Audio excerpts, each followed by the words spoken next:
Israel अब तक पटाखों वालों से लड़ रहा था, लेकिन मिसाइलों वाले से उसका सामना अब हुआ है।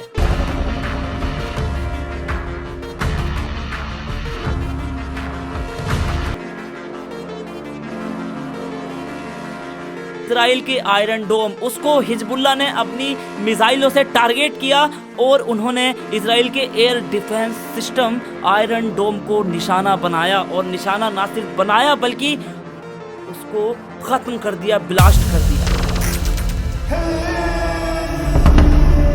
आपको याद होगा कुछ दिनों पहले ईरान ने इजराइल पर हमला किया था और उस हमले में इजराइल का बहुत तगड़ा नुकसान हुआ था। इसके बाद में इजराइल कसम खाता है कि हम ईरान से इस चीज का बदला जरूर लेंगे, और उसके बाद आज से 2 दिन पहले वो ईरान पर हमला कर देता है। ईरान पर जब हमला करता है, उसको उम्मीद थी कि हमारे पास तो F-35 जहाज हैं, 5वीं पीढ़ी के जहाज हैं, हमको कौन रोकने वाला है। लेकिन वहां पर उसका इंतजार कर रहे थे रूस के दिए हुए S-300 और S-400, जिन्होंने इजराइल के किसी भी हमले को कामयाब तक होने नहीं दिया। इससे इजराइल पूरी तरह से बौखला गया और पीछे को वापस आया। वापस आने के बाद उसने सोचा कि अब क्या करें, तो फिर उसने अपने अनऑफिशियली अकाउंट से एक वीडियो शेयर की, और वो वीडियो थी 2021 की, जब ईरान की रिफाइनरी में आग लगी थी खुद से। वो आग खुद से लगी थी, ना कि इजराइल ने लगाई थी या किसी अन्य देश ने। जब वो वीडियो उसने अनऑफिशियली तरीके से वायरल की इजराइल ने, तो हमारे भारत की जो दलाल मीडिया है, जो 1 नंबर की फर्जी मीडिया है, उसने कहा अरे वाह क्या बात है, इजराइल ने तो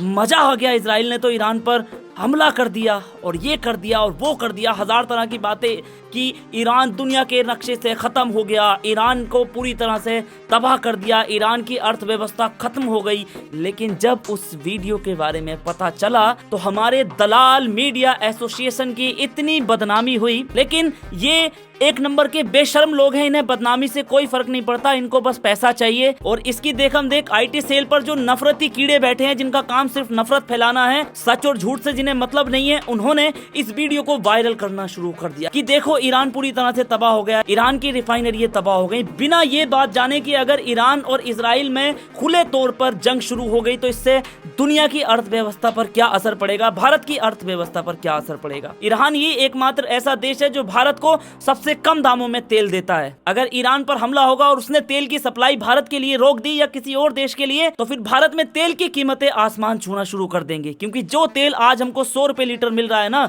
वो इस युद्ध के बाद में 300-400 रुपए लीटर भी हाथ नहीं आएगा। और एक और दूसरी अफवाह है जिसको हमारे यहाँ का नफरती IT सेल और हमारे यहाँ की नफरती जाहिल 2 कौड़ी की मीडिया उड़ा रही है, जिसको वो खबर मिली है इजराइल की मीडिया की तरफ से। और वो खबर ये है कि इजराइल ने सबसे पहले जाकर के ईरान के जो एयर डिफेंस सिस्टम थे उनको तबाह किया था, S-300 S-400। मैंने अपने यहाँ की मीडिया को जाहिल मीडिया क्यों कहा, इसका सीधा सा असर सुनिएगा सर। अमेरिका के जो हथियार हैं वो अटैक करने के मामले में बहुत ज्यादा एडवांस हैं, और रूस के जो हथियार हैं वो डिफेंस करने के मामले में सबसे ज्यादा बेहतर हैं। दुनिया में रूस से बेहतर डिफेंस करने वाला कोई व्यक्ति नहीं है, और दुनिया में अमेरिका से ज्यादा अटैक करने वाला भी किसी के पास कोई हथियार नहीं है। मुझे इस वजह से दुख हो रहा है क्योंकि हमने अभी कुछ दिनों पहले ही रशिया से S-400 एयर डिफेंस सिस्टम मंगाए हैं, और दूसरी तरफ है हमारा पड़ोसी मुल्क जो कि अमेरिका के दिए हुए F-60 जहाज यूज कर रहा है। अगर आप इस तरह की अफवाहें उड़ाओगे ना कि रूस का एयर डिफेंस सिस्टम वहां पर फेल हो गया, तो हमारे जो पड़ोसी मुल्क है उसमें खुशी की लहर आ जाएगी, वो सोचेगा कि वाह क्या बात है। तो ये जो फर्जी अफवाहें हैं इन पर बिल्कुल भी ध्यान ना दें तो बेहतर होगा सर। अब तक इजराइल लड़ रहा था हमास से, अब तक इजराइल लड़ रहा था हिजबुल्लाह से, अब तक इजराइल लड़ रहा था हुतीस से। अब इनके मामले में इजराइल के पास में एक सबसे बड़ा प्लस पॉइंट ये था कि इजराइल जाता था UNO में, जो कि इजराइल की ही गुलाम है, उसमें जाता था और कहता था कि भाई हिजबुल्लाह को आतंकी करार दो, हमास को आतंकी करार दे दो।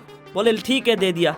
बोले हुतीस को भी आतंकी करार दे दो, तो उन्होंने हुतीस को भी आतंकी करार दे दिया। क्योंकि ये तीनों नॉन गवर्नमेंटल संगठन थे, इसलिए इन तीनों को उसने आतंकी करार दिलवा दिया, और इसी आतंक के नाम पर उसने लाखों मासूम बच्चों का नरसंहार किया। चाहे वो फिलिस्तीन हो या लेबनान हो, हर जगह मासूम लोगों को ही इजराइल ने मारा था। लेकिन अब उसका मुकाबला हुआ है सीधे तौर पर ईरान से, जो कि एक मुल्क है, एक देश है। ईरान को कोई भी UNO आतंकवादी करार नहीं दे सकती, क्योंकि उसको पूरी दुनिया देश मानती है, जबकि इजराइल इजराइल एक ऐसा मुल्क है जिसको पूरी दुनिया देश भी नहीं मानती। बहुत से देश ऐसे हैं जो इजराइल को देश मानते ही नहीं है। वो कहते हैं कि इजराइल ने कब्जा किया है। और तो और एक सबसे बड़ी खबर निकल कर आ रही है जिन पर कि हमारा दलाल मीडिया फख्र करता था, इजराइल के आयरन डोम, उसको हिजबुल्लाह ने अपनी मिसाइलों से टारगेट किया और उन्होंने इजराइल के एयर डिफेंस सिस्टम आयरन डोम को निशाना बनाया। और निशाना ना सिर्फ बनाया बल्कि उसको खत्म कर दिया, ब्लास्ट कर दिया। मैं कह रहा हूं इजराइल पूरी तरह से फंस चुका है। वो डायरेक्टली ईरान से युद्ध करने के चक्कर में नहीं पड़ेगा, लेकिन ईरान ने कहा है कि इस चीज का हम तुमसे बदला लेंगे। अब देखना यह है कि क्या ईरान इन पर हमला करेगा या नहीं करेगा। अब इस मामले पर कुछ थ्योरी निकल कर आ रही है। थ्योरी ये निकल कर आ रही है